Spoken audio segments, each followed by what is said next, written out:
Сәлеметсіздер ме, балалар? Здравствуйте, ребята! Бүгінгі сабақтың тақырыбы қайырымды бала.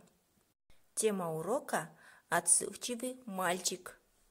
Сабағымызды бастамас бұрын жаңа сөздермен танысамыз. Жаңа сөздер – новые слова. Қайырымды, добрый, милосердный, отзывчивый. Қарсы, против или напротив. Давайте еще раз повторим. Қайырымды, милосердный, добрый. Қарсы, напротив, против. Келесі балалар, мәтінмен танысамыз. Бірінші тапсырма 50-ші бет. Внимательно слушайте текст. Қайырымды бала, отзывчивый мальчик. Күз келді, наступила осень. Жапырақтар сарғайды.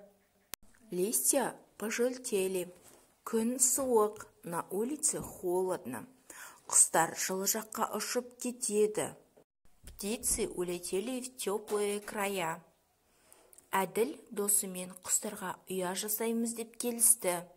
Әділ со своим другом решили сделать гнездо для птицы. Ертеңіне құстың ұясын жасап, ағашқа бекітті. На следующий день они построили гнездо и закрепили к дереву.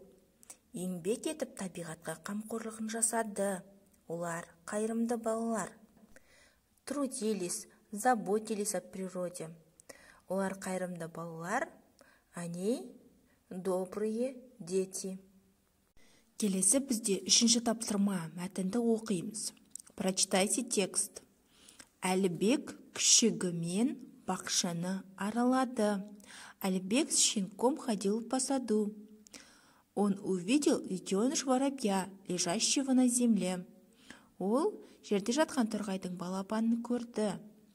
Оның қанаты сынып қалыпты. У него были поломанные крылья. Он сильно замерз. Ол қатты тоңған екен. Әлібек торғайды көтерді.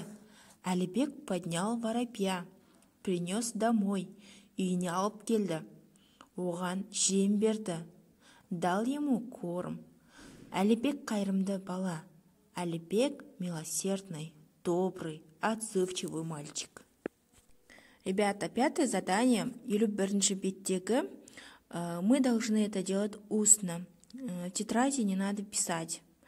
Теперь смотрите на эти рисунки, и мы должны правильно составлять предложения. Бірінші суретке назар аударайық. Бірінші суретте листья, жапырақтар, иә? Екінші суретте воробей, торғайдың балапаны.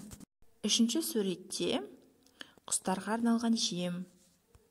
Енді осылардан біз сөйлем құрастырамыз. Күзде жапырақтар сарғаяды. Жапырақтар сөзін қоямыз. Әлібек торғайдың балапанын көрді.